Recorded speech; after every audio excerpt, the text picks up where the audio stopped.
All we ever see of stars are their old photographs. It's these musings of Dr. Manhattan and more we're going to discuss as this week's episode of Geek History Lesson is now in session.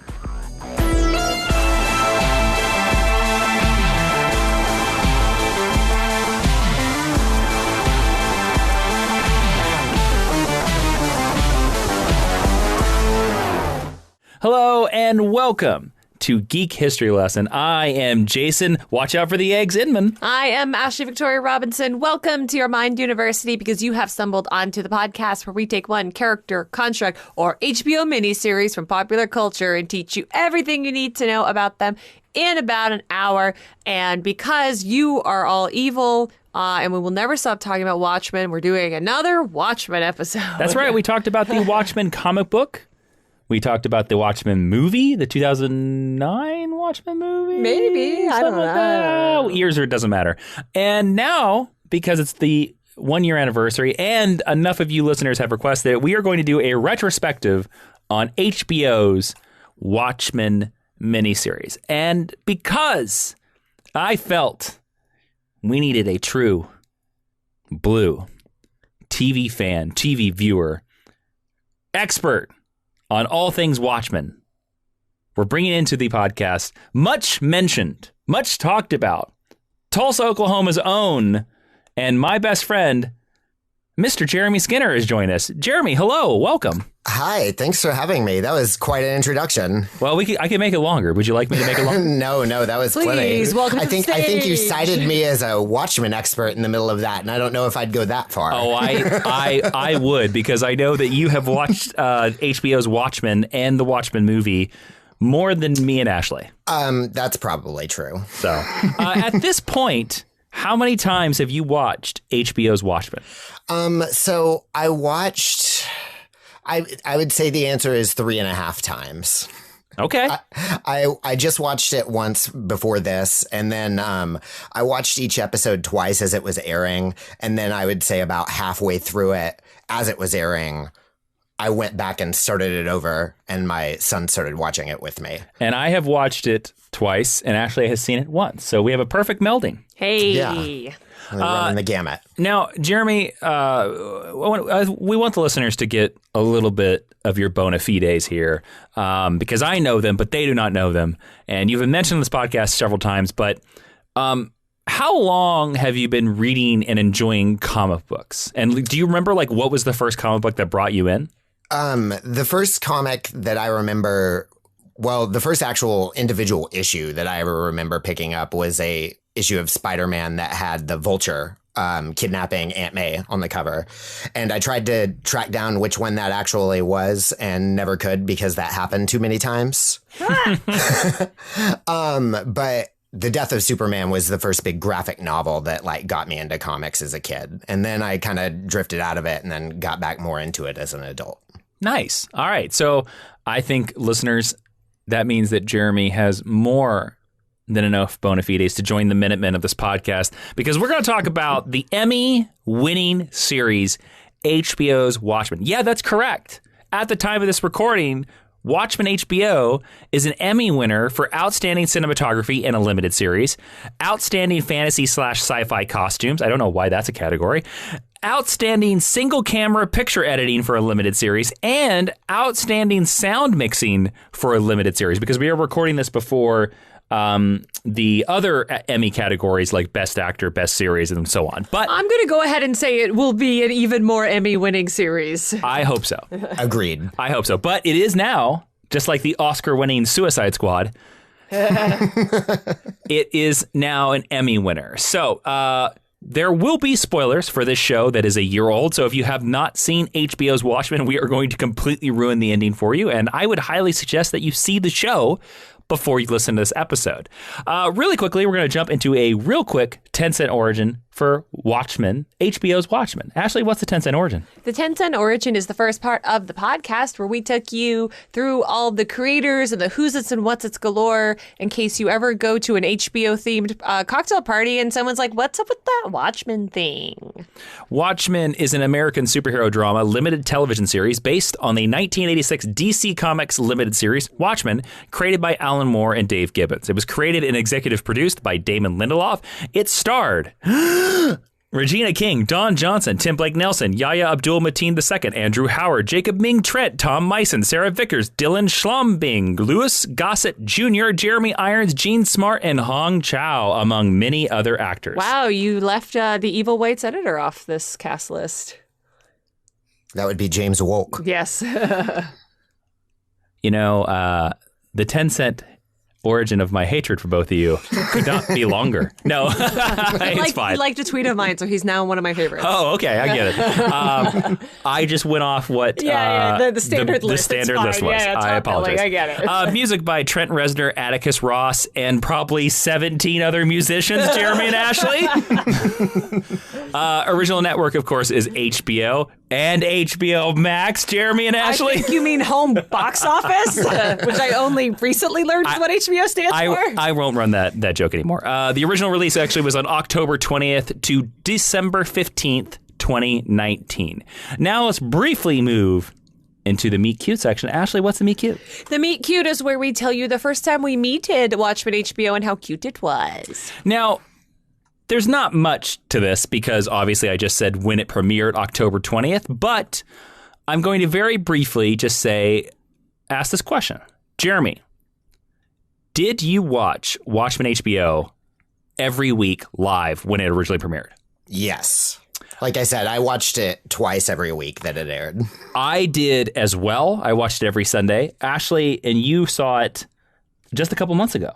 Yes, right at the beginning of pandemic, because if anyone doesn't know, all three of us are white people. So that's definitely the lens that we're coming at this through. In our white people guilt, we watched Roots. And then afterward, Jason said, it's about time we watched Watchmen. So we watched Watchmen right back at the beginning of ye olde pandemic. All right, now we're going to go into the discussion section of this episode. Real quick, here is the synopsis for HBO's Watchmen. The show takes place in 2019 Tulsa, Oklahoma, a white supremacist group, the Seventh Calvary, inspired by the vigilante Rorschach's writings and masked image, wage violent war against minorities and the police that enforce special reparations for victims of racial injustice. On Christmas Eve 2016, during an event that came to be known as the White Night, the 7th Calvary attacked the homes of 40 police officers working for the Tulsa Police Department. Of those who survived, only 2 stayed with the force, Detective Angela Abar and Police Chief Judd Crawford. As the police force was rebuilt, laws were passed that required police to disclose their profession and to not disclose their profession and to protect their identities while on the job by wearing masks, which allowed for costumed police officers. As Crawford's police force attempts to crack down on the 7th Calvary, Angela finds herself at the center of 2 completing plots to kidnap Dr. Manhattan, who has been working with Hooded Justice, the original masked hero, and a survivor of the 1921 Tulsa Massacre. So basically, we're in an alternate present-day timeline in Tulsa, Oklahoma, on the site of the horrific and true 1921 Tulsa Black Wall Street Massacre. Now, the 7th Calvary are white nationalists who idolize Rorschach from the original Alan Moore graphic novel. Richard Nixon is no longer president, but Robert Redford is president, and his liberal policies like reparations, gun control, and limits on police use force are despised by many and shown in many instances to be ineffective. Now, that is a basic, cursory, as simple as I could make it, explanation of the world of HBO Watchmen. And I'm sure we're going to go into many more details if you've seen the show, and I'm certain we forgot some. Jeremy, let's start with you as the person who has seen the show 3 times. Do you like this setup for the HBO Watchmen show?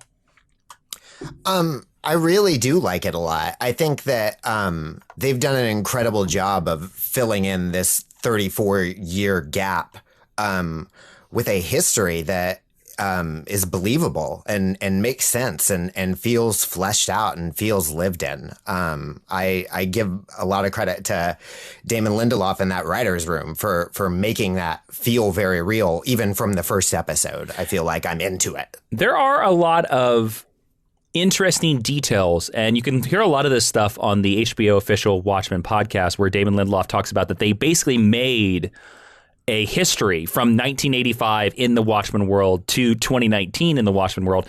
And he said one of the most interesting ways that they did that was they started deciding, well, what movies popped in their world that wouldn't have popped here or anything. And one of the most interesting turns, they talk about it, I believe in episode 5, that the idea that in that world, Steven Spielberg didn't make a movie about the Holocaust. He made a movie about the squid attack that happens in the original 1985 graphic novel. And there's still, in both versions, just like in Schindler's List, there's a scene where the girl has the red coat and everything else is black and white, that apparently he used that same motif in that movie, which I think is quite genius. Ashley, I know you're not a big fan of the original Watchmen graphic novel. No.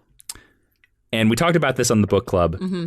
What do you think about Damon Lindelof's extrapolation from the graphic novel to 2019 in the Watchmen world? I think Damon Lindelof and his writer's room, and he always gives credit to the full writer's room and really does a great job at giving credit where credit's due when he speaks about it as the public face of the show. But I think they did a really great job at taking the nuggets that we were given and really making intelligent, informed choices based on how we've seen things happen in our world.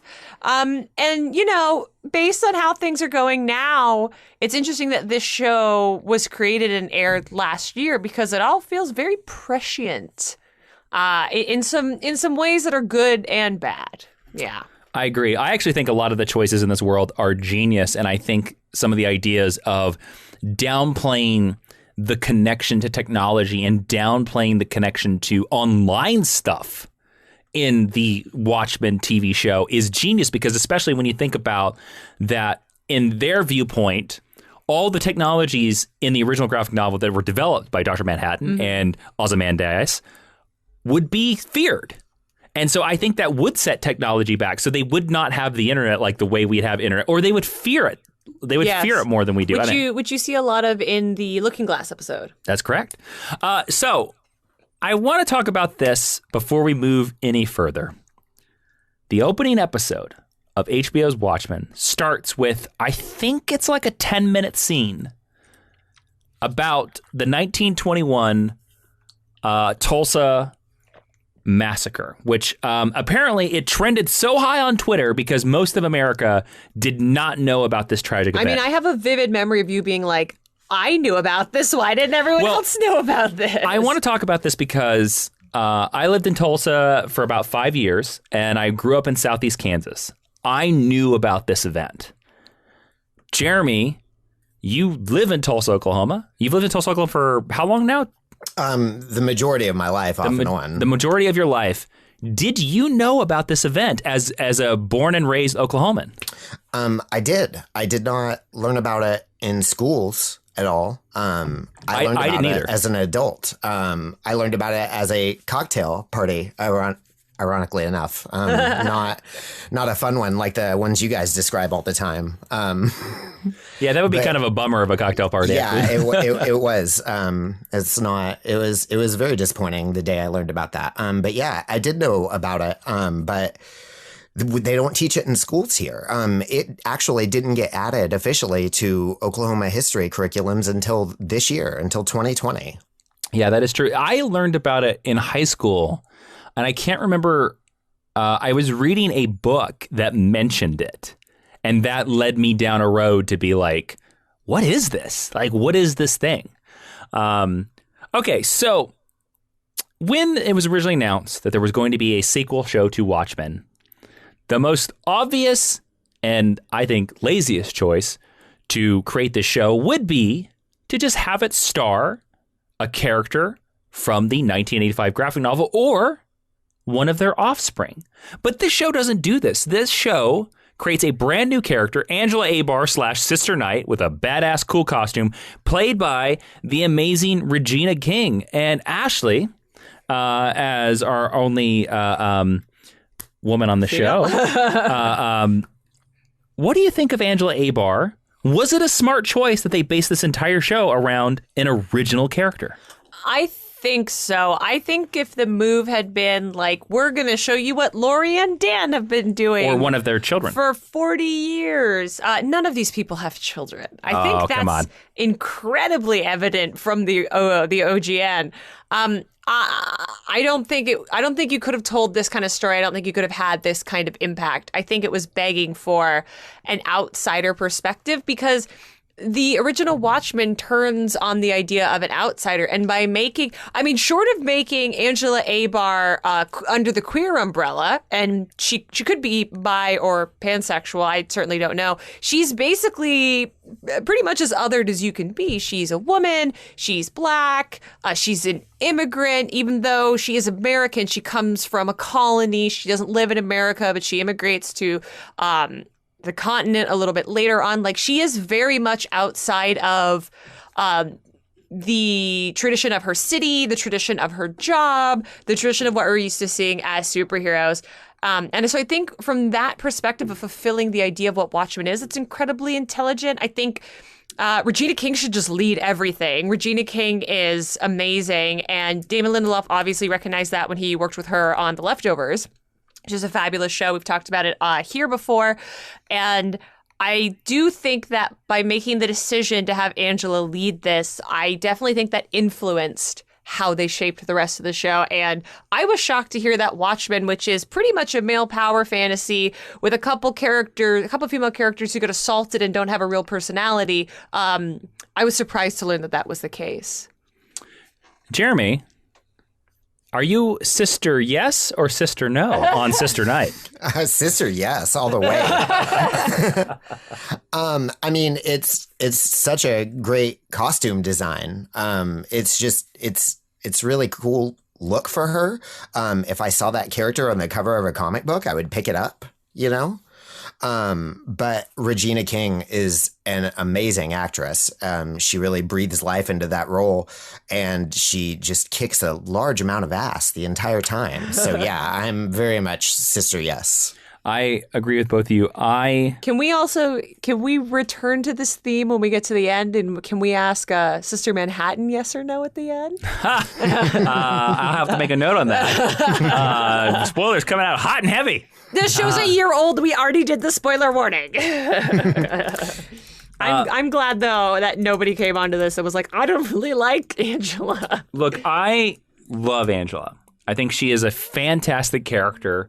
And you really view the plot of this series through her emotion. And I just think I was blown away watching this show, that I was just as invested with this brand new creation that doesn't come off as silly, doesn't come off as false, and comes off as very real throughout every episode, because this show lives and dies on Angela. And if Angela had not been so fascinating and so compelling and so well played by Regina King in episode 1, I think I would have called this series a wash right out of the gate. But she was so compelling, which was interesting. Another great choice, and Jeremy, I'd love to hear your thoughts on this. What do you think about the choice to turn basically the motif of Rorschach, one of the most iconic characters from Watchmen, but a character that is also supremely fascist, into a hate group, the Seventh Calvary? What do you think of that choice? I think it's a great choice. Ashley described this show as being almost prescient earlier, and I definitely think that's another one of those moments out of this. And it's also a logical extension of what Rorschach is as a character, and the way that the New Frontiersman reads like, OAN news articles now. So I think that's a pretty clear through line to draw. It makes a lot of sense why they made that decision. Yeah, and it's one of those where I remember right before this show came out, I reread the original Watchmen, I believe for our book club. Yeah, because you made me read it too. Yep, that's right. And in one of the extra material, the prose material that is in the original Watchmen, they name drop in one of the New Frontiers articles the Seventh Calvary. Because I remember when the show was announced, I was like, where are they pulling that name? And I was really quite astonished and pleased to find that they pulled that from the original book. I was very pleased that because the Rorschach imagery is all over the trailer. And Rorschach is a character that you see cosplayed a lot. People dress up as Rorschach for Halloween. I got on my soapbox about that previously, but I was really glad that the Rorschach extrapolation did deal with vilification and that he was not our POV or our hero character, because I understand that Rorschach is the utility that he serves in the story, and I understand that he is compelling and he's interesting, but Rorschach is a supremely bad dude. He's maybe the baddest dude except the comedian in the original Watchmen, and I was very fearful that he was going to be, or his descendants were going to be the lead of the show. Well, let's talk about smart choice and descendants and stuff like that, because I think one of the smarter things that Watchmen does in episode 1, and it really ties it excellently, I think, into the original book, is episode 1, Judd Crawford gets murdered, just like the comedian in the original Watchmen. And I think making this initial mystery that there's a bigger, complex, more complicated supervillain plot behind this around a murder mystery, it was genius. Jeremy, what do you think about the murder mystery of Judd Crawford, how it kicks off all the events? And overall, do you think it was successful? Things you liked from it and things you hated from it? I did think it was very successful. It's a very nice parallel to the book. You know, it's a self-contained multi-part story that kicks off with this mystery and isn't fully resolved until the end. Even though we do pretty much get the answer at the beginning of the second episode. In episode 2. Yeah. We just don't see the full picture. But I do think it's a nice way to pay homage to the original, is to follow the structure that the original followed. Ashley, what do you think about the murder mystery of it all? It's interesting because just like with the comedian, the murder mystery is sort of the set dressing. It's arguably the least interesting thing about this series. And I do think it's interesting, and I do think how it plays into the larger narrative and how Judd's wife behaves and reappears throughout this series is very interesting. But for me, I think it's a good framing device for the pilot because it's something very tangible that you can understand before we start to do things like playing with time, like when a god walks into a bar. Like, that is a very complicated episode, and talking about structure, much like the Dr. Manhattan issue of the original Watchmen series, they earn that by giving us things we're familiar with and then adding a little weirder as we go along until, by the end of it, we're saving people with squids again. It really builds to a crescendo. Absolutely. Okay. So now let's talk about the man of the hour, probably some would call the greatest man in the world. Barack Adrian Veidt, Ozymandias. Now, in the script for the first 2 episodes, wasn't even written that he was Ozymandias. I cannot remember the code name that they used for him. The Gentleman. He's called the Gentleman in the original script pages. And in fact, in all the material, they do not announce him as Ozymandias, even though it was pretty obvious from the trailer that Jeremy Irons was playing Ozymandias. I want to talk about Ozymandias and his sort of whole storyline through Europa, which is sort of the B plot of this series. You're welcome for Europa, Damon Lindelof. Oh, by the way, yeah, I was going to say that. We did mention that on a previous podcast recently, that now we can fully say that when I watched the episode where Ozymandias walked out of the hologram field on Europa and saw the full view of Jupiter, I said to myself, oh, Damon Lindelof has read Jupiter Jet Volume 1 because we did that in 2017. You guys absolutely won. Yeah, there's no way. Jeremy, what do you think about this? What did you think about this whole storyline? Necessary, kind of dumb. We can talk about the whole breadth of it. Of the Ozymandias B plot. Necessary. I mean, yeah, I do think it's necessary because I think that Lady True is necessary, I guess. So he's necessary in that regard. She's the best. I like Lady True more as a character than Adrian Veidt, honestly. Because earlier, Ashley, whenever you said that, the comedian and Rorschach were probably the two worst people, I wanted to be like, Adrian Veidt would like to have a word with you, murdering 3 million people. That's true.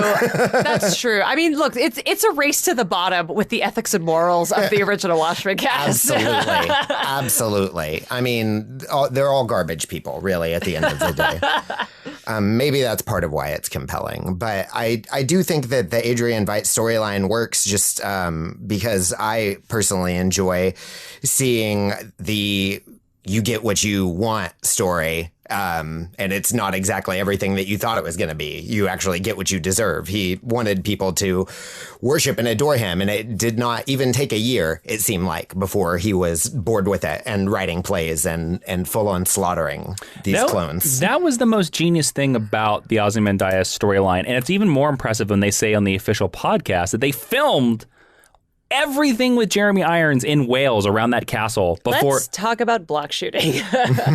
Before they shot anything else for the series.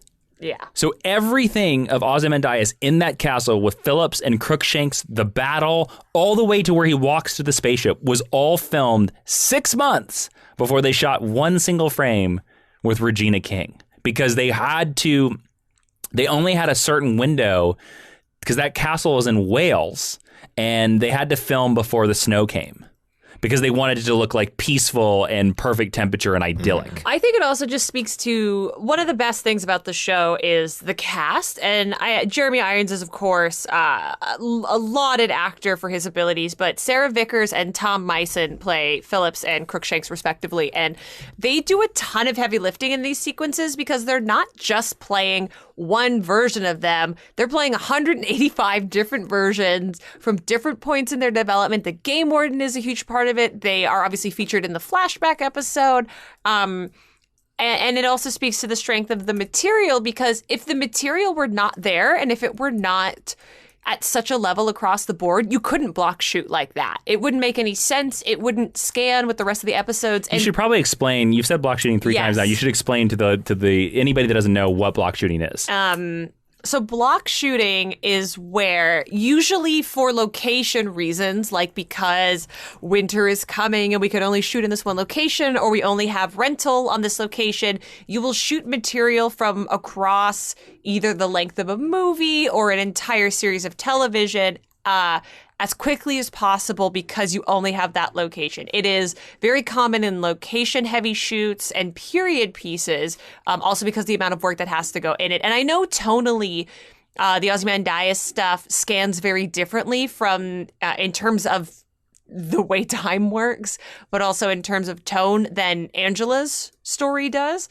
But I think the block shooting in this case probably worked in their favor because all they had to worry about was their own little world until Adrian is retrieved. I think it probably definitely worked in their favor in terms of Mr. Phillips and Mrs. Crookshanks because they were probably able to keep their characters the most consistent across but like, all the different episodes. Think about when you get to a scene, for example, like the trial when there's 100 versions of them in the room. So they probably shoot Jeremy Irons out. And then those two actors have to stick around and move around and do all the different reactions and play the lawyers and play the jurors. Like it would have been wonderful to shoot like that because you get your whole character arc out in one go, but it would have been a lot of work at the same time. Fun fact, I've seen some of the VFX for these scenes, and actually they did a lot more digital head replacements than you would have thought.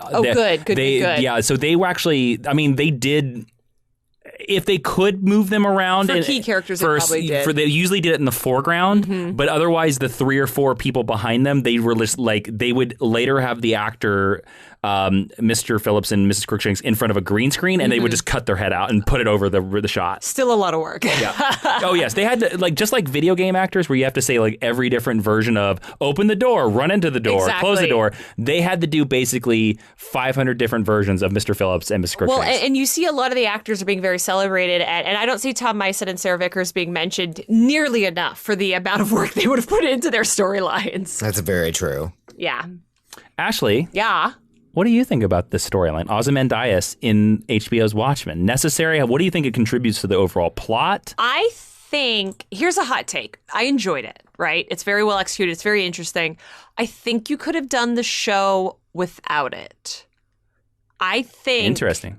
You could have done the show with just Lady True, or with maybe Adrian showing up for his last episode. I don't think we needed as much as we got of them, but I understand there's some characters are more fun to write. When Jason and I write Jupiter Jet, Chuck runs away with our scenes, and we have to reel that back a little bit. Like some characters just take off, and Adrian Veidt would totally be one of those characters. So I'm mixed on it. I disagree. That's fine. I think it is absolutely necessary, because it would not be Watchmen without the secondary storyline. The original Watchmen is so baked into the idea of the tales of the Black Freighter. And I remember the first... I've never read those. I skip those every time. Well, then it's interesting, because you're missing the entire metaphor for Dr. Manhattan in the original Watchmen. You're missing the entire metaphor for Ozymandias. I know you told me that when we did the podcast. is in the Black Freighter. It's too many words. The entire metaphor for Dr. Manhattan in HBO's Watchmen is in the Ozymandias B-plot. And so for me, without that B-plot, it wouldn't be Watchmen. It doesn't deserve the title of Watchmen, in my opinion. It just becomes sequel to Watchmen. And I think that a lot of what Watchmen is telling us, and I'll talk a lot of this when we get to the end, talking about themes and everything like that. I think one of the biggest things HBO Watchmen is telling us is that being broken is actually good. It's not bad. And the perfect people are the ones that are bad. And you see that a lot with Dr. Manhattan in the show. And we'll talk more about Dr. Manhattan in a bit. That the idea that like there's that final line with Hooded Justice where he says, I liked him, but he could have done more. Mm-hmm. And he could have. He was a perfect man. And Ozymandias is the same thing. But Ozymandias cannot get past this idea that nobody has praised him for killing 3 million people. He can't get past it, whereas like the idea of Angela is so broken, so torn apart, but yet she is the best person in the show. Mm-hmm. And I think there's something powerful. Jeremy, where do you come down on this? Ozymandias, would you have cut this B-plot? No, I wouldn't have. And honestly, that's not a line I drew between the Ozymandias story being the Black Freighter. In my head, I think Peteypedia was kind of more the Black Freighter, but I think you're right. For me, I feel the Black Peteypedia is more the ancillary material. It's like the Tales from the Hood. Is what the original novel is called? Tales from the Hood? Under the Hood. Under the Hood, excuse me, yes. I think Tales from the Hood is a TV show. Is it? I don't know. But sorry, Jerry. But no, I do think you're absolutely right. And I do think that, it is making a point about flawed people being better. That's why I will talk about it more later, I presume. But that's what I really like about the ending, about Angela potentially getting these powers, is because she has empathy baked into her in a way that none of these other characters do. Well, we got to talk about some other badass ladies before we get to the most badass lady. And that, first off the gate, is Laurie Blake, the Silk Specter, now the comedian, going by her dead comedian father's last name, maybe a little bit more vicious, working for the FBI. She's a vigilante hunter, and she's played by the amazing Jean Smart. Yes, my friends, we are in a Jean Smart-assance right now, with her being in Fargo and Legion, and the designing woman herself. Yes, she is a designing woman, and she is like leading this renaissance of genre television and kicking ass. And I will be so mad if she doesn't win an Emmy for this part. Jeremy, Silk Spectre, a character, Laurie is a character that is almost set dressing in the original Watchmen book. And Damon Lindelof did say on the official podcast that he was like, one of the things we wanted to do was to make sure that Laurie got her due. And I honestly think that Jean Smart's performance and the character and everything, even from the episode that she's introduced where she's telling a joke to Dr. Manhattan through one of those Dr. Manhattan booths, one of the greatest, I think, framing devices of any of these episodes. Agreed. I think she knocks it out of the park. I think the character is so fascinating and interesting. What did you think about seeing Silk Spectre 34 years later? I think it's really great. I really love that, we learned, or had confirmed through Peteypedia that she was the comedian for a while. And now there is this whole comedic element to her character. Like you said, she has this long, elaborate joke that she tells Dr. Manhattan, and she quotes the Rorschach, good joke, roll on, snare. I think that's a really... it seems that like she would lean into her father's way of doing things a little bit more after the events of the book. And it kind of also makes sense that she is where she is now. I think one of the main differences between her now and then is that she has a lot more of a sense of agency. She's kind of always been this badass, but now she's a badass that probably gets a little bit more of the respect that she deserves than she did. What I think is so interesting about the change they've made to her character, of way they're writing this character, is that Laurie in the original Watchmen was so worried about becoming her mother. And in the HBO series, she has become her father. Absolutely. Like, she is 100% Eddie Blake from the original Watchmen. The way she acts, the way that she's so flippant, the way that she's a jerk to Petey is like exactly the way that Eddie acts. And I think it's so interesting that the thing that she didn't want to happen didn't happen, but like it almost got worse. Yeah. Be careful what you wish for. Exactly. Ashley, what do you think about the Jean Smartassance? I mean, I think she's amazing, and as a woman, it's so thrilling to me when women of a certain age get a chance to play more than just a mom or a grandma or set dressing or a kindly bookstore owner in a Lifetime movie. And look, those are all great parts, and those are all parts that I hope someday to play. But to watch her be a badass superhero, even though she's not wearing a mask, and she is Angela's foil in so many ways going through this journey, is incredible. The thing that I despise the most about this series, though, is tied to this character. Okay, let's. I think this is okay. Then let's talk about this. I find it unforgivable that you're going to tell me that she changes her last name to Blake. Like, truly, F off. Mm-hmm. I think that's. I mean, she is the product of a rape. She's the product of an assault and a denigration of her mother, who I know she has a difficult relationship with, but like the ultimate act of violence against women. And you're going to tell me that then she takes his name on as a moniker? I don't buy that for a single second. Mm. And it really bothers me, actually. You know, that's interesting because it wouldn't have bothered me at all if they had, and I'm going to mispronounce the character's original last name, but it's like Juspezek. Yeah. I am Look, not. None of us are we're all Anglophones. Yep, Give us a break. I'm not even going to attempt it again. It wouldn't have bothered me at all if when they introduced Laurie in this series, if her name was Laurie Q for last name? Juspezek. If they said she was Agent Juspezek, but then you found out that she was also the comedian. I would have had. Yes, I agree. I agree. You know what? I think you have a very valid point, and to be honest with you, I kind of agree with you. I think that why give her Blake? Look, I'm not saying that there wasn't a well thought out reason. She but should have become her dad in spirit only. Yes, for me, like it's a lot, and even the Laurie who we saw in the comic, in my opinion, wouldn't have done that. I honestly expected her. I never expected her and Dan to get married. But I wouldn't have been surprised if she told people, because she was trying to obscure her identity from having been a superhero. Like, she's very ashamed of having been a superhero. Laurie Dryburgh? She was Dryburgh, yeah. Ah, interesting. And again, not saying that they are even still in a relationship, but that's my issue with Laurie Blake. Well, I know there's a character on this show that you do not have an issue with and that you actually quite like quite a bit. And I would love for you to talk about Lady True. I do love Lady True. Tell me, why does Lady True, of all the characters, because Lady True is not really in this series a lot. No. For as an important a character as she is, and as you learn her lineage, when you find out that she is the daughter of Ozymandias. Yes.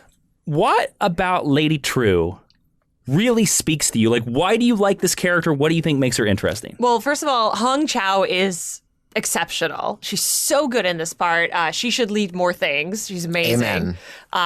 And Damon Lindelof teased that he wants to write more things for her, and I'm like, please do. Because she's amazing, and she's amazing in many languages, which, as we all illustrated, is very tough to pull off. I think I like her for the same reason that I sort of took issue with Lori taking the last name Blake. So basically, everything about Watchmen was spoiled for me when I watched it, either by Twitter or by well-meaning people going, oh, yeah, but have you seen how the squids fill into the end? Or by reckless Googling. So I knew before the reveal that she was Adrian's daughter. And I actually think that it really works with her character because she is Adrian Veidt turned up to 15. In a lot of ways. I actually think she's way smarter and more capable than Adrian. And she's also, Adrian is selfish, but he's selfish in a whiny way. Like, why don't people appreciate me? She's selfish in like, well, I want my mom back, so I'll just bring my mom back. I want my dad back, so I'll just bring my dad back. And I will make the world and technology bend to it, and I'm going to get what I want. And that's not something that women get to do a lot. And that's not something that Asian characters and Asian American characters in Hollywood culture tend to be relegated to quiet, subservient roles. Or kind of the Yoda roles, Yes. like where they're like this mystic sage. Yes, and that is something that we've been slowly working against. And so to see her, like her Asianness is sort of secondary, except that it ties into the Vietnam subplot of all this. But so to see her be this like powerful villainess, I think is really cool. And just, I liked that every scene she walked into, even though she was evil, like her treatment of those poor farmers who just want to have a baby is tragic. I just love that she got exactly what she wanted. And I think a lot of that goes back to the performance. Like Hong Chow is playing a villainess, but she's so likable and she just has her stuff together. So you want her to win. You know what I mean? So there's an intangible quality, but the Clarks. Well, I was going to look that up because I was going to say, like, fun fact, I don't know if anybody knows that those farmers were called the Clarks because, of course, a spaceship lands in their backyard. Yeah, like the Supermans. So, Who? The Supermans. That doesn't exist in this universe. Actually, it Actually, it does. Well, they read It actually does. comics. They actually read actually comics. Thanks, Jeff Johns. There's a lot of Superman in this show, really. Totally. So, yeah, Lady True for me was just like super fun. I think a great addition to this universe. Would love if anyone has a different opinion. No, I'm fine. I'm going to echo that. I think that Lady True, like I said earlier, I think she's more interesting than Ozymandias in a way. And I think you're absolutely right. She does go out and just take what she wants. And it doesn't even read as like a big evil master plan. It's just, oh, this is a thing that I am doing. You know, she doesn't really have anything that reads as a big evil Ozymandias type of scheme until the very end, you know? But it's so funny how in the end, like, she fails, right? In the most underwhelming way possible, which I think is very funny as well. I mean, she fails because the brick, the previously mentioned brick, falls on her. Like, it's perfect in a way. It's a real subversion of your expectation, which is what a lot of the series deals with. Yeah.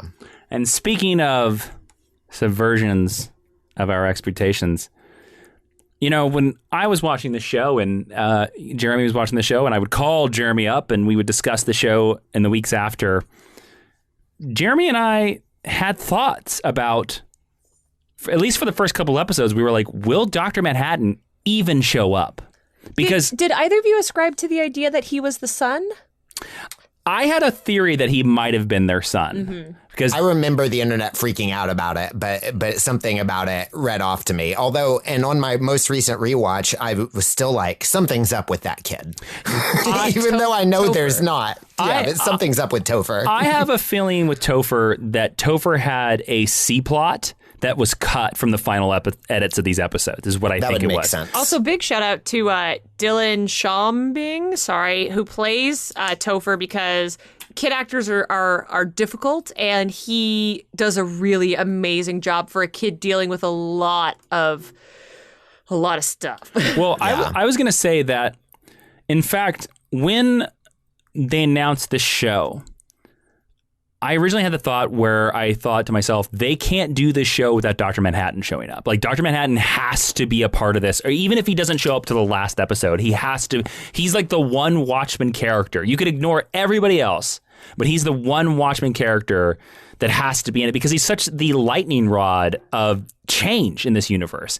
And I remember you started getting hints more and more as you went on, and by the time the 7th episode began, all the clues were kind of pointing that it was Cal. And at the end of that episode, when Angela beats in Cal's head with a hammer and then pulls out the atomic symbol and he glows blue, I remember that being like just one of the, like, I remember chills. I remember being like, holy crap. And, you know, it explained everything. You were like, oh, this is why Yaya was playing it a little bit quieter. You know, why he didn't want to be noticed. But I want to ask you, Mr. Jeremy, did the Dr. Manhattan reveal work? And could you do this show without Dr. Manhattan? Is Dr. Manhattan necessary for the show? Because once the Cal reveal happens, he's in every episode of the show. Yeah. Well, to answer your first question, for me at least, it absolutely worked. If you remember, I did predict a couple of things about this show that turned out to be right. You did predict Ozymandias being in a prison. Like, you were dead on with that one. Yeah. But that is not one thing I got right. The reveal that he was Cal absolutely blindsided me, and I felt really dumb afterwards just because there were so many signs pointing to it from the first episode onward. My favorite one is that if you look on the PDpedia, the blueprints for the Dr. Manhattan sexual device is the Excalibur, and Cal is in all caps. My favorite thing is when Jean Smart continually talks about how hot he is, because she was his last girlfriend, and it's so. I thought that was like a really telling clue. And the first time he meets her, he says, "Have we met before?" Yeah. Yeah, there's lots of, and even just his name being Cal is a, reference to Superman, I feel like, on some level. Oh, for sure. But yeah, I think it really worked for me. It blindsided me. And no, I don't think you can tell a story in this universe without touching on him, at the very least. And I think that, to have him be there the entire time was absolutely the smart move.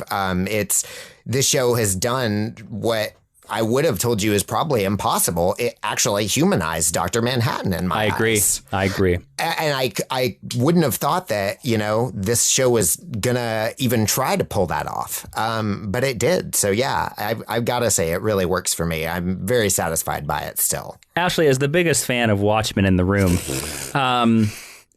let's talk about the Dr. Calhatten of it all. Heck yeah. Or as we used to call him, that guy who played Black Manta.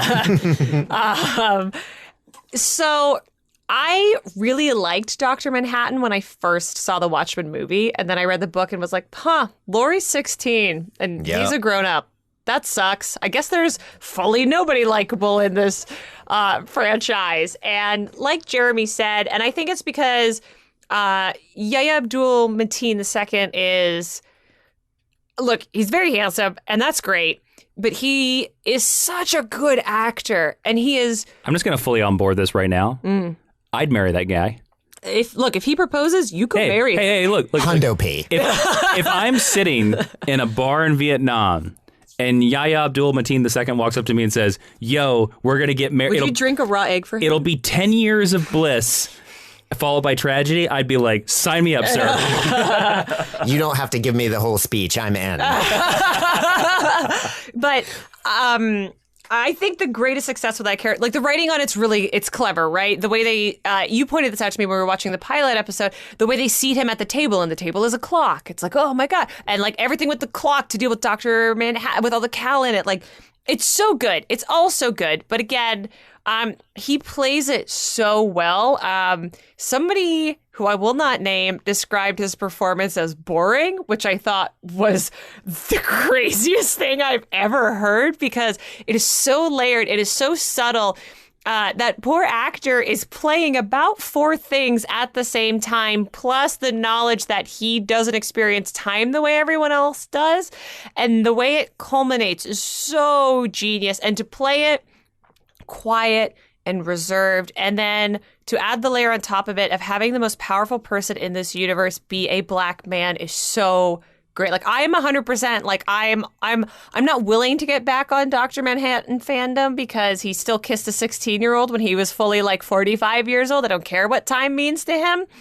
But this almost made me like Dr. Manhattan. Well, Cal, because he doesn't have his memories, I think didn't do that.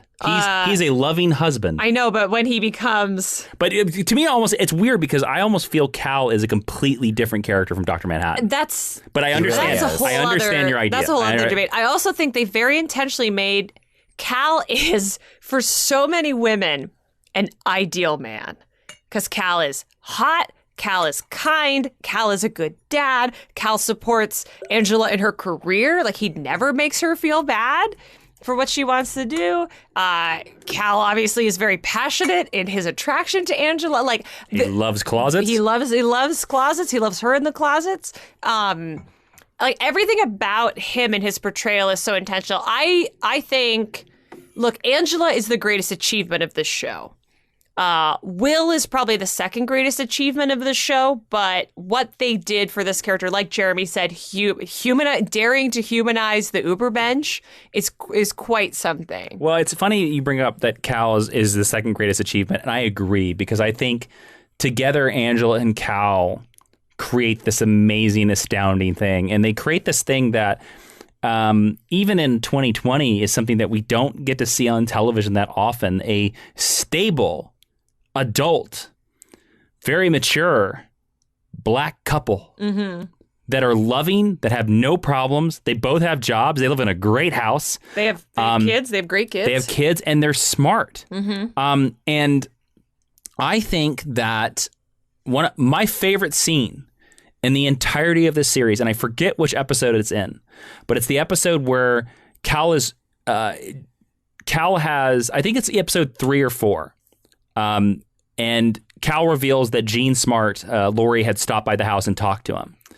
And Angela comes in and says, like, oh, you talked to Angela, or you talked to Lori. And Cal's just reading his book. He's reading Things Fall Apart, which is, if people are not familiar with Things Fall Apart, it's a huge cornerstone of African storytelling. Yes. And so he is reading, and Angela is like getting after him. And Angela goes, I'm spoiling for a fight. And Cal goes, I know you are, but I'm not going to give you one. Look, I think everyone on the podcast can agree, that's a real relationship. Yeah. And that's a real thing people say to each other. The whole scene turns into this thing where Cal, and again, it means so much more when you find out that this character is Dr. Manhattan, but Cal basically goes, I think she's trying to help. In her own weird way, I think she's trying to help you. And of course, it leads to Angela, standing up and going, meet me in the closet. And then he goes, but I just think there's something so real. And that as a person who is married, that feels such like a real relationship and a real conversation that two married people will have. And I actually do think that Regina King and Abdul-Mateen II actually like each other. I think they actually do really like each other. And I think, and a lot of times in movies and television, you can tell and not tell when people or actors don't like each other. Well, and that's part of your job, I think, as an actor, is whether or not you're physically attracted to the person. You have to find what you like about them, especially if you're supposed to be playing a married couple. And marriage in TV usually serves as a way to destroy characters or to bring them down. And it's lovely that in this series, it makes them both better. Now, let's talk about some of the overarching issues and themes of this series. Jeremy, I'm going to put you on the spot here a little bit. Again, you are a white young man living in America right now. Yeah. That is correct? That Yes. still holds? That all checks out. Okay, you haven't moved. All right, good. How successful and not successful is, because one of the things that Watchmen does is it shifts perspectives on a lot of genres that television takes for granted. And one of the first ones it does is it shifts the perspective on comic books by looking at the issue of what is it like to live in the world of a comic book superhero, but be black. And what do you think of some of the ways that Watchmen was successful at that and not successful? I mean, I think that it's successful in regards of what it did with Will Reeves. Like Ashley said earlier, like that's kind of this show's greatest triumph in a way, is to take this character who, you know, we know virtually nothing about from the original source material. He's only really talked about in the ancillary material. Yeah. In the original book. He's the only character whose identity is never confirmed. Even whenever they mention Rolf Mueller, it's, you know, only, you know, theorized that that's who he is.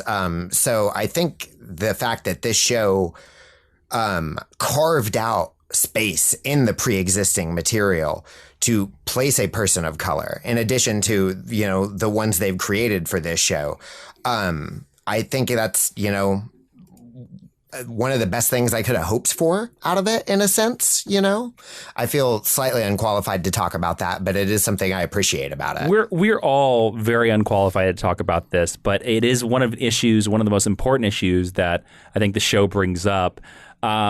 You know, and along with the idea of how it is being a black police officer. And now, Ashley, you did mention that you and I watched Roots before we watched Roots, the OG, the original LeVar Burton and Louis Gossett Jr. Roots. Ashley, Yeah. how familiar with Louis Gossett Jr. were you before these two shows? I'd seen him in Roots. No, before Roots is what I'm saying. I knew his name. But you hadn't seen him in Enemy Mine or any of his mini television shows? I don't think so. Okay.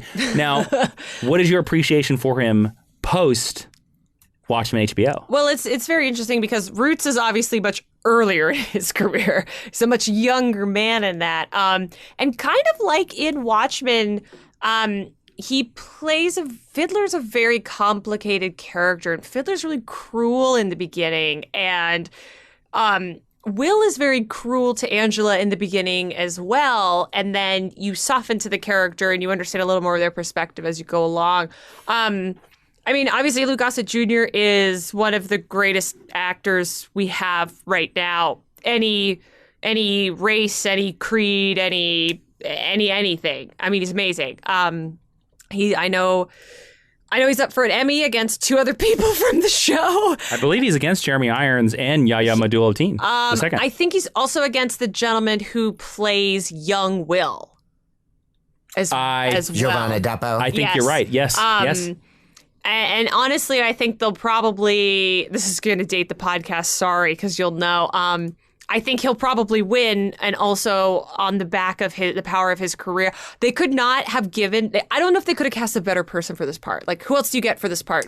John Amos? No, there's only one other actor, black. There are two other black actors that I think you could have cast in this part, and I do think that Louis Gossett is the best person of these three. Your other two people are Ben Vereen, also from Roots, and also Luminary. Yeah. Your other one, and I think this would have been the more likelier choice because tied into genre, LeVar Burton. Interesting. I think LeVar is too young. I do. I thought you would have said Oh boy, I'm blanking on his name. Who's Darth Vader? James Earl Jones. Thank you. That's who I thought you were going to say. Also would have been, but I actually think of all those choices, I do think that Louis Gossett Jr. is the best actor of all those I named. I agree, and I think he's the most well suited for this part, just based on his career. He's the gruffest. Yes. Of the three. He's the most physically on type, too, for Hooded Justice as well. Yes. Absolutely fair. Although, it's always so sweet and so nice in the interviews that you see with him. Well, I'm going to say this, and this was something that was mentioned on the official HBO Watchmen podcast, that Cord Jefferson, who also writes for The Good Place, apparently is the one that spouted out the idea in the HBO Watchmen room that Hooded Justice, because Damon Lindelof from the very beginning wanted this series to sort of solve the Hooded Justice reveal. Mm-hmm.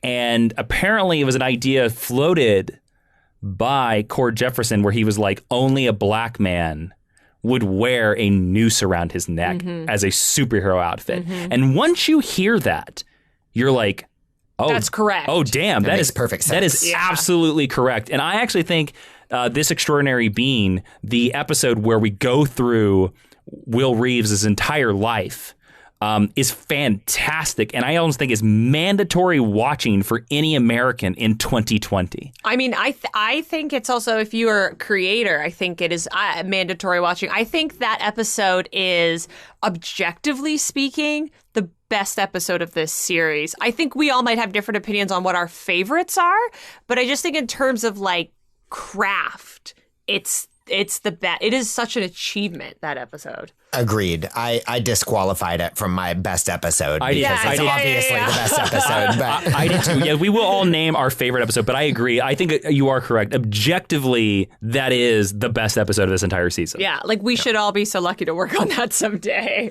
Yes. Okay, so is there anything either the two of you would like to talk about that we have? Now, I know we haven't covered Looking Glass. We haven't covered, Ashley, your favorite, Senator Keene.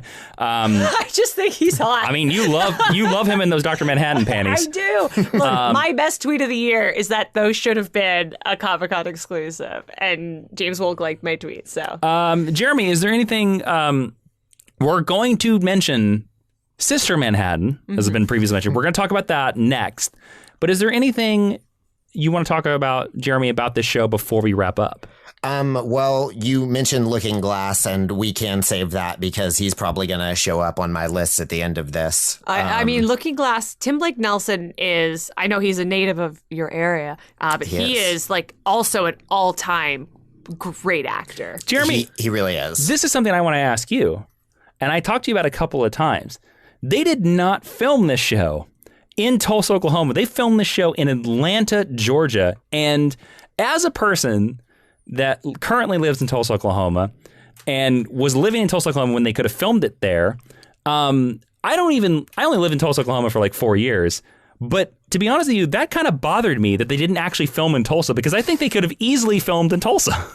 Yeah, I mean, just as a citizen, I wish they had, just, for the purposes of, I want things to be produced here. But I do absolutely understand it. I will say that it's not super concerned with actually looking like Tulsa at all. No, not at all. Not at all. In the episode, or Oklahoma in general. Well, Really? there's a shot. There's a shot that and most people know that, and this happens in all the time. And when you live in Los Angeles, like Ashley and I do, and you watch like a show like Justified that's supposed to be in Kentucky, and immediately you can recognize it as, oh, hey, there's Santa Clarita. He's driving down Main Street, Santa Clarita. They're always in Griffith Park for some reason.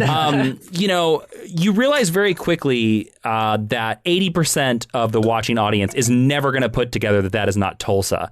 But for me, as a person who's lived in Tulsa, and you as well, there's that one shot in episode 1 of Watchmen where the squid drop happens and they stop and they pull over and there's the shot of downtown. They're on a bridge. Yeah. And I assume we're seeing downtown Atlanta. I don't know for certain, but it's definitely not downtown Tulsa. It's not downtown Tulsa. And every time I see that shot, I'm like, you know how easy it would have been to just green screen in or paint in the Art Deco buildings of Tulsa, Oklahoma.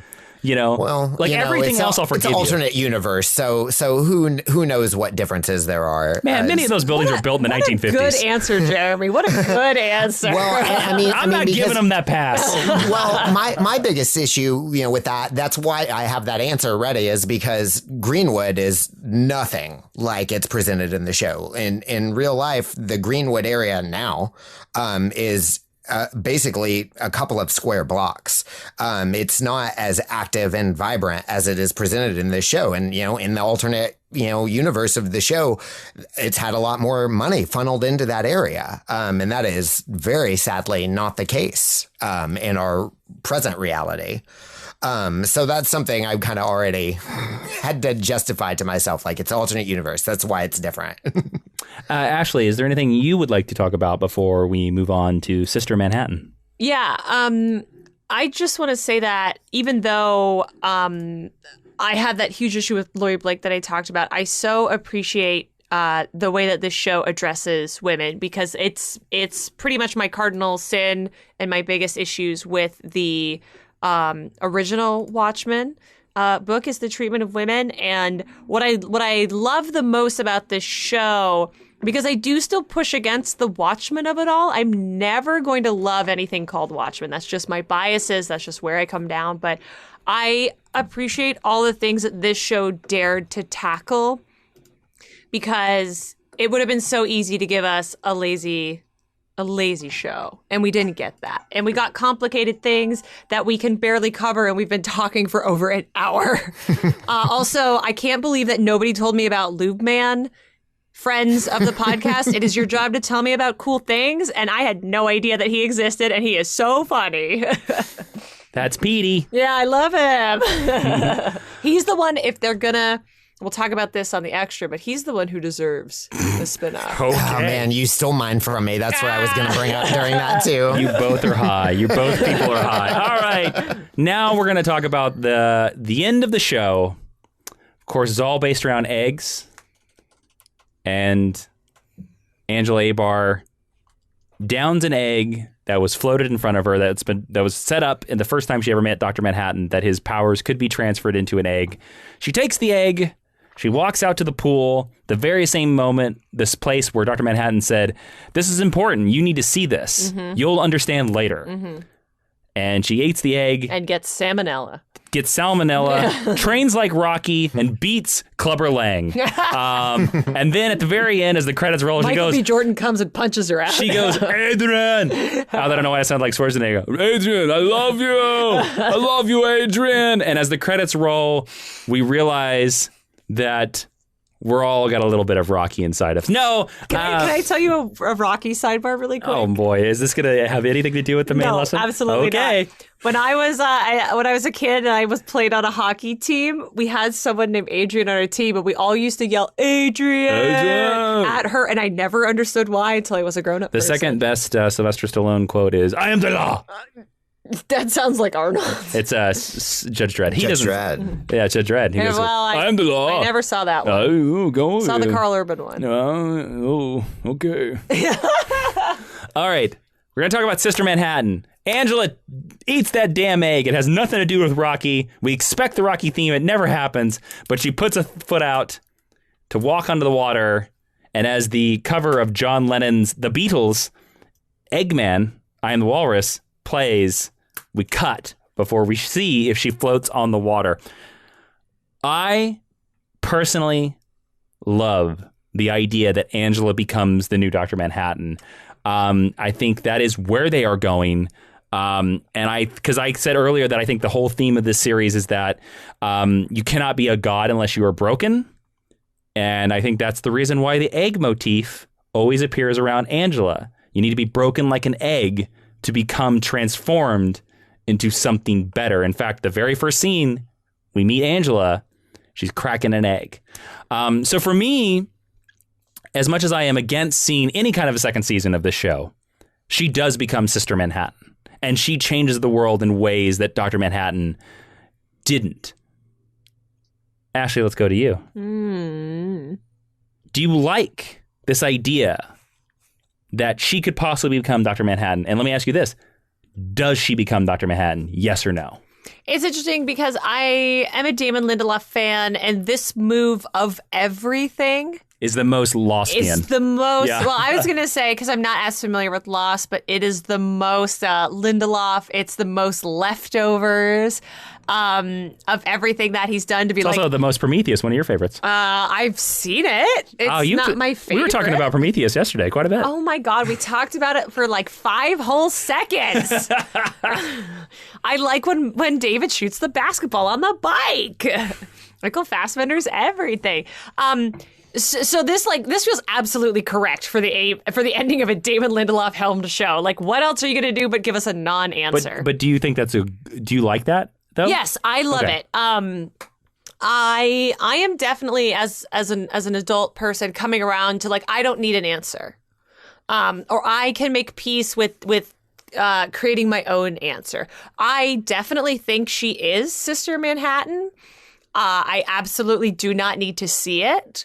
I love watching people's fan art of it on Instagram. Is there some good fan art? There is some really good fan art. That has been really fun You should for me. share some of that on the GHL Twitter. I will, and I will credit the artist because that is important. But if she becomes Sister Manhattan, then not only is she the fulfillment of her familial legacy, right, where she can be public-faced as a superhero, but she is the fulfillment of the Dr. Manhattan legacy because by being broken and by being human, she understands things that John never could.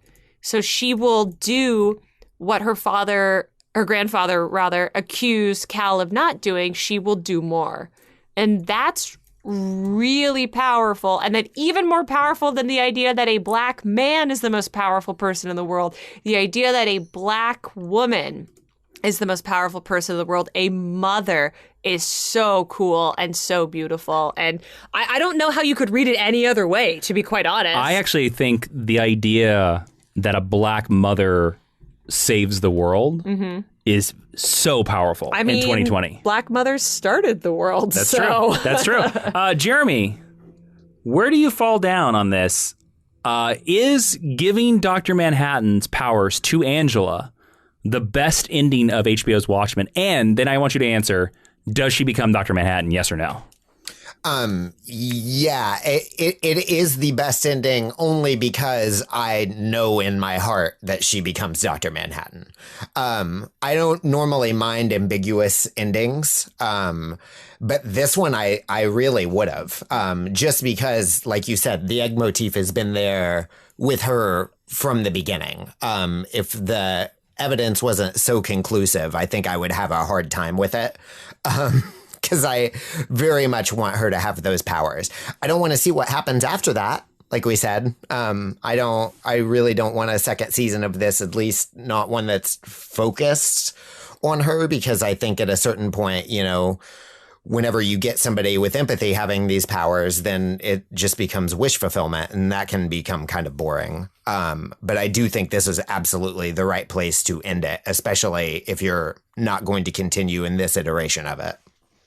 Okay, now the time has come, listeners, for us to name our, when we do these retrospectives, we always have categories. So, Jeremy, you're the guest. Let's start off. Who was the best actor in season 1 of Watchmen HBO? Okay, so I'm going to take Regina King off the board because I feel like she is. It's her show. She gets the most time to shine, and shine she does. So she's the answer. I have to go with, for this, Tim Blake Nelson, though. He's a local boy, Tulsa represent. But he is one of the finest actors of his generation. I think he's normally critically underutilized in things, but he's not here. He, in some ways, of all the new characters created for this show, he has the most satisfying emotional arc for me. He comes into this very traumatized when we meet this character, and eventually we see why in Little Fear of Lightning. And he actually gets some form of catharsis at the end. He learns the truth about this traumatic event, and he gets to hit Adrian Veidt over the head with a wrench and take him in to be arrested. For a character that on its face is Rorschach-esque, to actually get to do the thing that Rorschach should have done or, would have done, is a really nice touch. And I think Tim Blake Nelson knocks it out of the park at every stage of it. Plus, he's also just a really nice guy in person. I bumped into him in the middle of Watchmen airing, actually. And it took everything I had in me not to beg for spoilers. I was going to say, I was pretty sure Jeremy had a story about running into him. Yeah, I think I only scared him a little bit. But no, I've got to say, he honestly, outside of Regina King, I think he gives the best performance in the show. So that's my choice for Best Actor. Ashley, Best Actor on the show. It's really tough. It's really tough because the cast is incredible. Truly, everyone in it is exceptional. Nobody's bad in this. And usually there's like one outlier where you're like, oh, they're not great. But everyone in this show is really good, firing on all cylinders. I think Yahya has the most to do because he, at various points, is playing 3 versions of a character all at the same time and still has to be naked for like an episode and a half, which is quite an ask. We got a good sweet bump for it in his paycheck, but still. But I've got to go with Lou Gossett Jr. because he is the one, when we're going to talk about theme in a little bit, he is the one literally speaking the theme and literally speaking the truth and carrying the most emotional weight through the series besides Angela. So that's who I'm going to pick. Jason? Well, if we are tabling Regina King, which is fine, she was my choice, but it's all good because Angela is not typically a character that I love, and she made me love that character. But I kind of agree with Ashley. I do think it's Lou Gossett Jr. I really do, and I think he desperately deserves the Emmy simply for his line reading of "Wounds need air." Mm-hmm. Which I think is one of the greatest lines of dialogue of television of all time now. All right, Jeremy? Also, some bakery. Yeah, right? Some bakery, huh? Ashley, or excuse me, Jeremy. We're going to hop around. Rocky, Adrian. Jeremy, what was your favorite episode of this season? Now, we talked about that episode 6, the flashback, this extraordinary being is off the table because objectively it is the best. What's your favorite? So before I rewatched it for this, I in my head, the episode I was most excited to watch again was Little Fear of Lightning. And that stayed true through my rewatch. I have to pick that one. I think episode 5 is the origin of Looking Glass. Yes, correct. I think that at that point in the show, it has done the most world building out of any of the other episodes. It's the one where, for me, it really takes that final step up before we enter into the area where we've earned this extraordinary being. I think we get there through Little Fear of Lightning. And like I said, I really love Tim Blake Nelson's performance, so that's a big driving part of that for me. Plus, though, it's an episode that features not 1, not 2, but 3 versions of Careless Whisper, which is one of the greatest songs of all time. So debatable. I'm gonna have to agree with Jeremy on this. Sustained, Ashley. Ashley, what was your favorite episode? Well, I happen to know that you and I have the same favorite episode, and it was your favorite episode first. How do you know this? Because you've told me. Because She also can see my notes. They're up on the screen. I am Dr. Manhattan now, and I can read your mind. So why don't you talk about it? Episode 8, a god walks into a bar, which not only, I'm a big fan of episode titles. I think TV episode titles are a lost art. And I actually would love if we went back to the classic television style of showing the episode title right after the opening credits. I love that. That's why you love the title sequence of Perry Mason. I do love the title sequences. But this, of course, is the 8th episode. It's the one where it's Dr. Manhattan and Angela's date across through time. It's very similar to the issue of Watchmen, the original graphic novel. I think the 5th issue of that, where he's on Mars and you see time from his perspective. not only do I think that apparently in the script, the scene in Vietnam between Angela and Dr. Manhattan is 17 pages, which is a long scene for a script. And not only do I think that scene is great and so emotional, but the entire episode is baked around this idea of if your quote unquote soulmate, let's just say it for that term, showed up to you and said, I can tell you right now that if you have dinner with me tomorrow night, we'll have 10 years of happiness and then tragedy. Would you say yes, knowing that the tragedy is coming? And the fact that this episode answers that question for Angela, we see that she says yes, and we see the tragedy at the same moment that she's considering the answer to that question is so genius and compelling and profound and sad. And that's the reason why I love it. Ashley, why do you like it? I think I like it because it's a play. And even in all media, plays are my favorite way to just experience anything. And most of this episode is just Yaya and Regina King in a bar, sitting down talking to each other, which at face value is not compelling television, right? Real life is boring. That's why we do superheroes. That's why genre is so compelling. And this takes it and distills everything about Watchmen, the television show, and Watchmen, the comic, into a single conversation. We get time travel, we get superheroes, we get ethics, we get morals, we get race, we get gender, even the fact that it is, he is proposing a date here. I think really carries so much weight. And I think this episode echoes both forward and backward through the series. And for me, it was just my favorite thing to watch. There's other episodes I really, really liked. I loved Little Fear of Lightning that Jeremy talked about because I just really, Tim Blake Nelson is so good. I think the finale wraps up so many complicated ideas so succinctly, and finales are really, really hard, but it was always a God walks into a bar, and also because it's so on the nose but so subtle at the same time with what it's telling you. I mean, he's literally wearing the mask. Mm-hmm. And then I'm sure if people didn't know, because I knew going into the series that he was Dr. Manhattan, I'm sure you would have spent most of the episode being like, is this guy just messing with her? Like, is he Dr. Manhattan? Does she like him because he was funny? And it comes down to the chemistry between the two actors. Like, if they didn't like each other, it wouldn't work. And I believe they like each other, and it's a great meet cute. It is an excellent meet cute. It's a great comic book sci-fi time travel meet cute. Jeremy, Watchmen HBO. What do you think the theme? Ashley's phone just came on for some reason. Sorry, friends.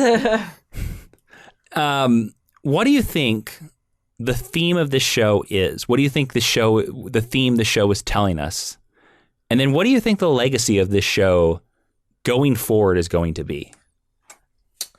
In terms of the theme itself, I don't know if I have a single one answer for that. I think that it's saying a lot of things and it covers a lot of ground. I think in terms of the actual legacy of this show has to be, though, Tulsa 1921, the race massacre. This show undoubtedly brought that to the largest audience that it's ever had. So many people only know about that because of this show. And I, think that this show is great and I hope it wins all the Emmys. But at the end of the day, it is a TV show. And I think that its true legacy is bringing this real horrifying thing that people need to know about out into the open a little bit more. So that's its true legacy, I think. Ashley, what would you consider the theme of this show, and what do you think its legacy will be going forward? I think the theme of the show is summed up very succinctly by the much lauded Lou Gossett Jr. when he says, wounds need air. And I think this show deals with trauma on a bunch of different levels. I think it deals with physical trauma with characters like Lori and exploring what it means for her to be the comedian now, and emotional trauma with Angela losing her parents, and with Looking Glass never being able to move past the psychic squid incident. And then there's a big idea of racial and generational trauma that is carried throughout this, with Will as literally visualized for us in Angela's taking of the nostalgia. And I think it's about healing. And I think it tells us that we need to, it's not moving on, but it's learning how to deal with things and how to make your peace with it. And for me, it's a lot of study in grief. And I know that Damon Lindelof spoke about that his relationship with his parents and his loss of his parents also influenced a lot of the writing of these characters. And I think that's what I take away from it. And that's my read on it. Jason, what is the theme of Watchmen HBO? You have to remember the past to step forward. That's exactly the theme. It's in every frame, from everything you mentioned, Jeremy, with showing the Tulsa race riot, to Angela stepping onto the water, because we're seeing this through Angela's POV, and the idea that Will Reeves's trauma is Angela's trauma. It's the generational trauma for her, and she cannot ignore it or deny it to move on with her life. But it also, I think, is trying to tell us that, again, the broken people are the best people, because there is a phrase that we've heard through our entire lives, forged by fire. You know, that means going through adversity and coming out the other side. You are always better for that. It may not seem it at the time, but you are. And now that's not saying that any of the racial atrocities that we see in Watchmen that are visited on any of the characters are deserved. No. But those people, if they can move past it and still keep it a part of it, they will be better people. They will make the world a better place. To truly save the world, you cannot forget the trauma of the past. That's what I think the theme of Watchmen is. And it's so succinctly said in Wounds Need Air. And, you know, I think the legacy of HBO Watchmen is going to be pretty profound. I think that people will talk about the show the way we still talk about HBO's The Wire, even though The Wire premiered in 2000. I think 20 years down the road, people will still be saying, have you seen HBO's Watchmen? I think you should. I mean, I would bet all the money in my bank account, which isn't very much, that Watchmen is already on film school and writing class watch lists or curriculums. I would hope so. Yeah. Well, everybody, that was an excellent discussion about HBO Watchmen. Don't forget, we have a Patreon, patreon.com/Jawiin, that's Jawiin, and Mr. Jeremy Skinner, Tulsa's own, is going to stick around, and we're going to throw out every crazy idea for a show that I don't think any of us want to see, Watchmen Season 2 / the Watchmen HBO tie-in comic book. Could go either way. We're just going to talk it out, throw some ideas on the wall, see what sticks. If you want to hear that, you can only hear it on patreon.com/Jawiin, and you get to hear that by supporting the podcast. Let's move into recommended reading. Ashley, what's that? Our recommended reading is where if you go to geekhistorylesson.com/recommended reading, you can check out what we're going to talk about. You can get a little more Watchmen in your life. You click on the widget, you get whatever you want. And you steal some money out of Jeff Bezos' pocket and you put it back in my pocket. Thank you. Well, the podcast's pocket. But yes, we're going to only mine. We're going to have some Watchmen books up there. The original Watchmen graphic novel is going to be up there. Some other things are going to be up there. And even the Blu-rays to Watchmen HBO will be up there in case you have not experienced this series because you don't have HBO. All right, let's move into the honor roll. Ashley, is that where the people can go to Apple Podcasts, leave us a 5-star review, bump us up in the ratings of iTunes, and we read their comment on the air? That is true. And if they are international listeners, they can still review it, but they have to screenshot it and email it to geekhistorylesson@gmail.com because we're not smart enough to know how to access your Apple Podcast. So who's the one person that's joining the honor roll this week? Today we are joined by Tube Sock Bandit, who says, best nerdy podcast around. These guys are awesome, and I always learn so much from each episode. Highly recommend. Awesome. Well, welcome into the Teacher's Lounge. Professor Skinner is here, and I think in the corner he has dropped his Green Lantern ring because he does teach the history of space superheroes. So you don't want to miss that class, and take that ring to him and tell him you forgot it. Yeah. I mean, look after him. He's a nice man. Yes, he's very nice. All right, Jeremy, as you have joined the ranks of hallowed professors, please let our listeners know where they can find you on social media or around. You can find me on Twitter at JLAwesome. Now, really quickly, I want to talk to you about you have an amazing, astounding son named Flash Skinner, named for, of course, the awesome superhero. That's true. He has a podcast, right? He does. Where is it? And how can people listen to this? Because you're on it as well. Yeah, I've been on his podcast a couple of times. I think I'm technically an executive producer of his podcast is my official title. Congrats. Thank you. Thank you very much. It is called A Flash of Infinite Worlds, and it is on Spotify. It's on Google Podcasts. It's not on Stitcher yet for some reason. I can't quite figure that out yet. Some producer I am. But it is mostly available. Just search for A Flash of Infinite Worlds. I'm sure he would greatly appreciate your patronage. Well, we will tweet out a link to that podcast during this episode's airing. All right. Don't forget, everyone out there, that you can follow the podcast on social media. Where can they do that, Ashley? You can do that at geekhistorylesson.com, facebook.com/geekhistorylesson, or on Twitter at GHL Podcast. There's like 100 ways to contact us in all of those places. Do it. Don't forget to follow me on Instagram and Twitter at Jawiin, Jawiin, and Ashley on Instagram and Twitter at Ashley V. Robinson. Now we're to the final part of the podcast. Hashtag stick around, where, hey, yeah, we're going to talk for 90 minutes because we want to make sure you stuck through the plugs. But also, Jeremy, we're going to ask this question to you first, but then to everybody else. Any of the Watchmen comic book characters or anybody that appeared in the original Watchmen comic book that you would have liked to have seen in the show that they didn't use?